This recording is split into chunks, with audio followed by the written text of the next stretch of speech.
안녕하세요. 반갑습니다, 여러분. 자, 오늘도 여러분하고 보험법 조문 판례 좀 정리해 볼까요? 지난 시간에 이어서 우리가 656조를 지금 할 차례죠. 656조. 보험료 지급과 보험자의 책임 개시. 이건 좀만 보시면 돼, 간단하게요. 보험자의 책임 개시, 책임지는 보험금 지급 기간이라고 볼 수 있죠. 언제부터 되느냐? 이거는 약정으로 정할 수 있어요. 정할 수 있고 정함이 없다면 최초의 보험료를 지급하는 때부터 개시한다. 그죠? 처음 보험료 받았을 때 제1의 보험료가 있었잖아요. 그죠? 그거 받으면 바로 진행되는 것이고요. 그리고 여기서 우리 알아둘 거는 이제 책임 기간하고 보험 계약 기간하고 다른 점을 생각하시면 돼. 알겠죠? 보험 계약 기간하고 책임 기간은 달라요. 책임 기한은 따로 정할 수 있어요. 보험 계약 기한하고 보험 계약 기한은 보험 계약의 존속 시점을 말하지만 책임 기한은 어때요? 약정으로 이 보험 계약 기한보다 더 길게 잡을 수 있고 짧게 잡을 수 있고 합니다. 그 다르다라는 점도 알아두시면 될 것 같아요. 자, 그다음에 보험 사고 발생의 통지 의무. 우리가 이제 의무를 쭉 보고 있다 그랬죠? 보험 계약 체결 후에, 그죠? 체결 후에. 657조를 우리가 조금은 알고는 있어야 될 것 같아요. 다 아는 거지만 보험 사고가 발생하면 당연히 보험회사에 어떻게 돼요? 통지해야 되겠죠.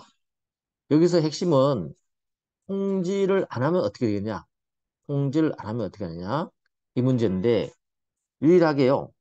사고 유일하게 그 의무 중에요. 의무 중에 통지 의무를 하지 않았다 하더라도 해지 사유가 아니라는 거예요.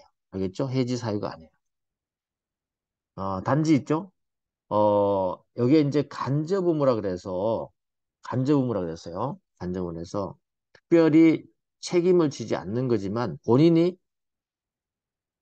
어, 의무를 부담하지 않는 자가요. 상대방에 대해서 어떤 책임을 지거나 손해배상을 하는 것은 아니지만, 거기에 따르는, 어, 위험 부담이라든지 이런 부분은 스스로 부담해야 되는 의무를 우리가 보통 간접 의무라 그래요. 그래서 이거 통지 의무 조심해야 돼요. 이제 시험에도 한번 나왔었지만, 다음 의무 중에서 해지 사유가 아닌 것 이렇게 물어볼 수도 있다. 그렇죠? 그래서 1번 1항 보시면 보험 계약자, 피보험자나 보험 수익자는 보험 사고 발생을 안 때에는 지체 없이다. 그죠? 지체 없이 통지를 발송해야 할 의무를 부담하고 있다. 보험 계약자, 피보험자나 보험 수익자가 통지 의무를 해태했다. 이로 인한 손해가 증가되잖아요. 보험자는 그 증가된 손해를 보상할 책임이 없다. 알겠죠? 이렇게 되는 거죠. 그리고 해지 사유가 아니다.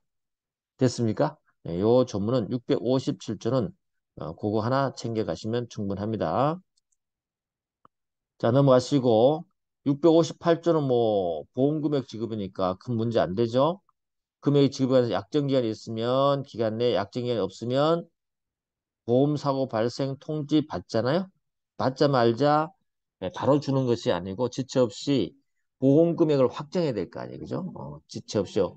여기서는 지체 없이 확정하고 10일 내에 지급한다. 요거 알아둬야 되겠죠? 지체 없이 보험 금액을 정하고 10일 내에 보험금 지급한다. 이 정도 알아두시면 되겠죠? 그죠? 지체 없이 부분에 10일 내를 넣을 수도 있기 때문에 조심합니다. 넘어갑니다. 자, 그 다음에 보험금 지급할 때 보험회사는 조건을 갖춰야 되죠. 보험자의 면책 사유가 없어야 돼요. 그렇죠? 면책 사유가 있으면 면책되기 때문에 보험금을 지급할 필요가 없는 것입니다. 알겠죠? 그래서 보험자의 면책 사유. 우리가 이제 앞으로 보면 알겠지만 손해보험에도 면책 사유가 있고 인보험에도 면책 사유가 있죠. 그런데 손해보험과 인보험에 공통된 면책 사유가 있는데 그게 법의 규정에 의해서 나오는 건데 일단은 크게 659조와 660조가 있습니다. 659조와 660조가 있는데 그렇죠? 659조와 660조가 있습니다. 보험자의 면책 659조는요. 보험사고가 보험계약자 또는 피보험자나 보험수익자의 고의중과실입니다. 고의중과실. 고의 중과실로 인해서 보험사고 발생했을 때는 그렇게 한다는 것이죠.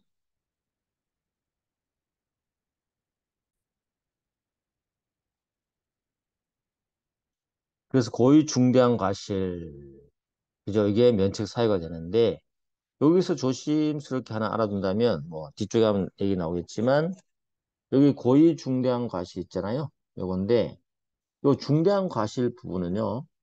손해보험에는 적용되는 게 맞아요. 손해보험에. 근데 인보험에서는 중과실이 있더라도 보험회사가 면책되지 않습니다. 알겠죠? 면책되지 않는다. 이렇게 알아주세요. 그래서 인보험과 손해보험을 구분하셔야 된다. 그죠? 그리고 또 한 가지 가보면 손해보험에서는요, 이 감가상각에 의한 면책 사유가 있습니다. 그걸 하나 비교를 해본다면 손해보험에 가보면요, 감가상각이죠. 예, 그 물건이나 재산, 재물이 그죠? 시간이 흐름으로 해서 그 가치가 떨어진 부분 있죠? 그 부분에 대해서는 보험회사가 면책된다는 것이죠. 이해됐죠? 그 정도 알아두시면 되고. 두 번째는 우리 법의 규정에서 공통된 어떤 그 면책 사유라면 요겁니다. 전쟁 위험이다. 이게 전쟁. 전쟁 위험 등으로 인한 면책이에요. 전쟁 기타 별난일 때는 면책되는데 여기는 좀 조심할 게 있어요. 뭐가 있냐면 이 전쟁 부분에 대해서는 이 약정입니다. 약정. 알겠죠?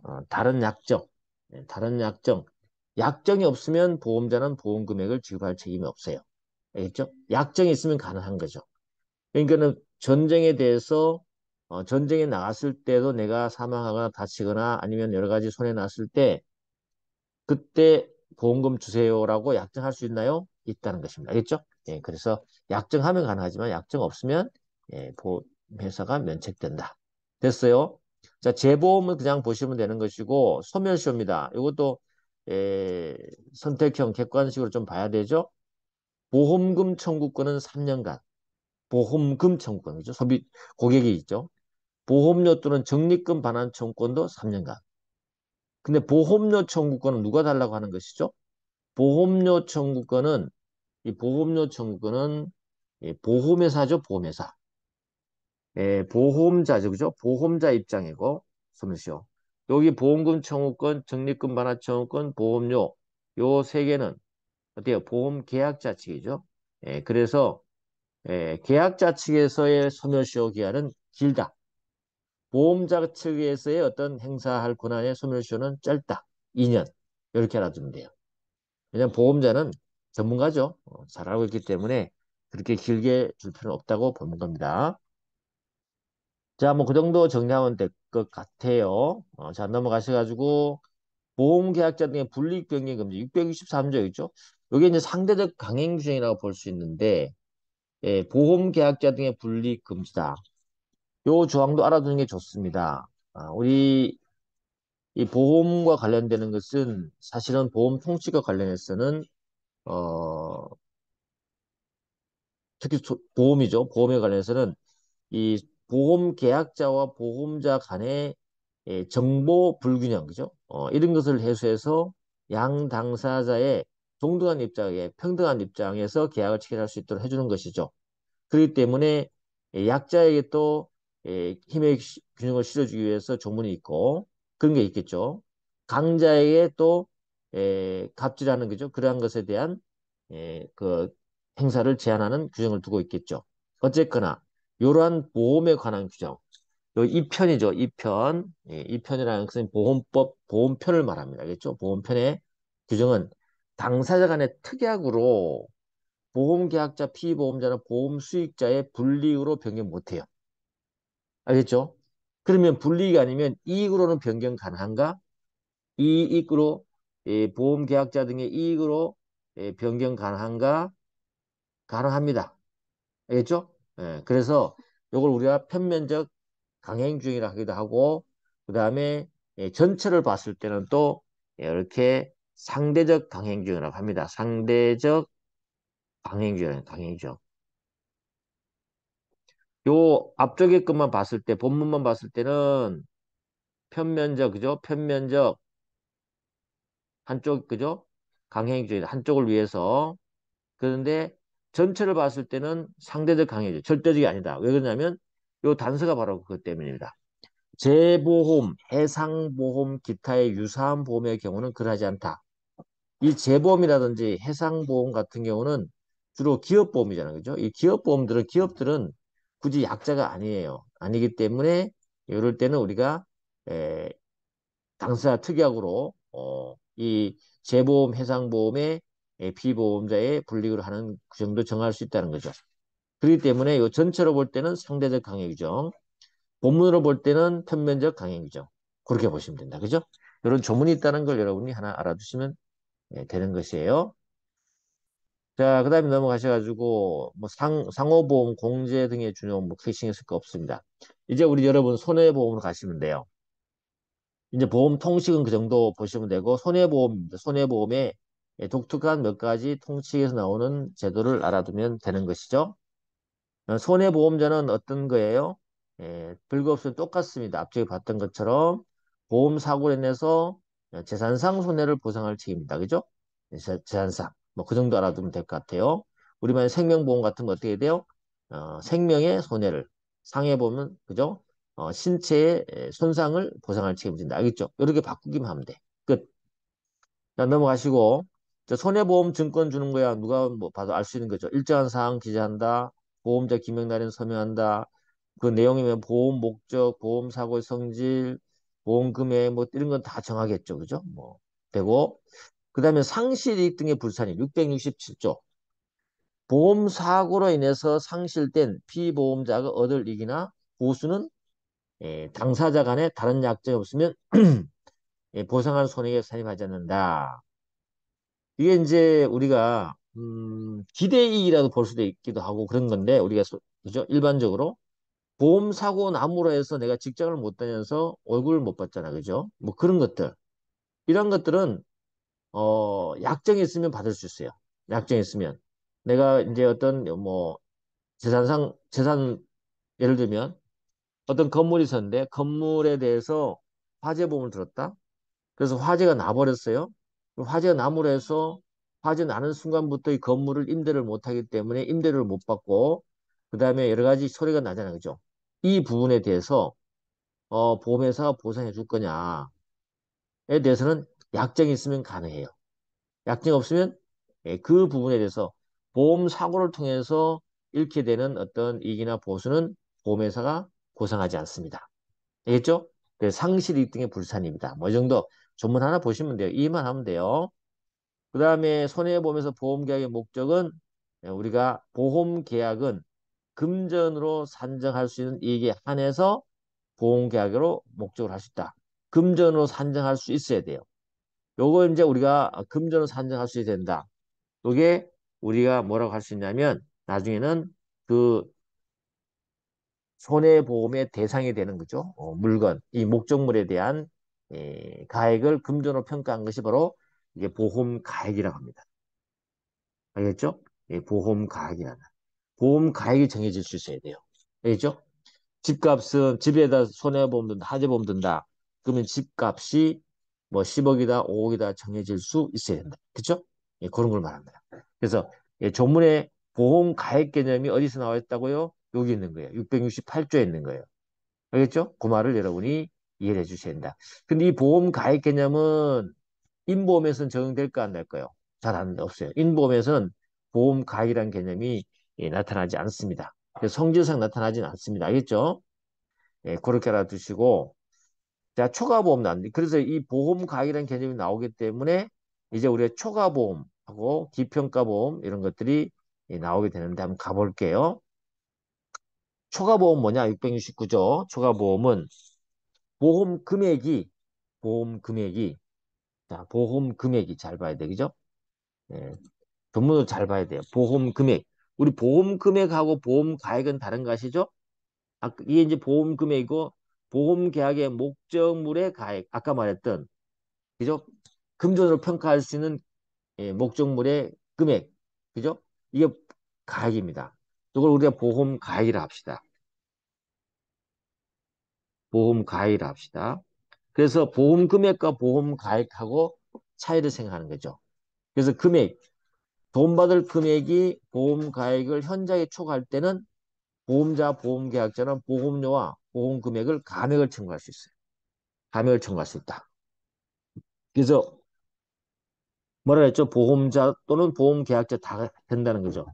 예를 들면 집값이 10억이다. 그죠? 이렇게 10억이다. 그럴 때 이게 5억의 보험 금액이다.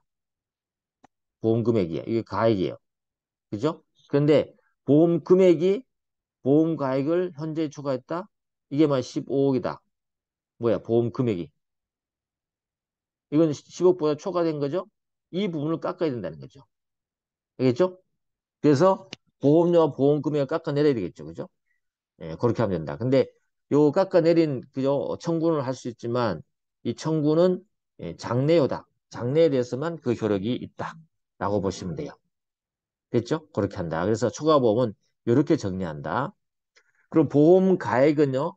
계약 당시의 가액에 정해집니다. 계약 당시. 계약할 때 집값이 10억이다.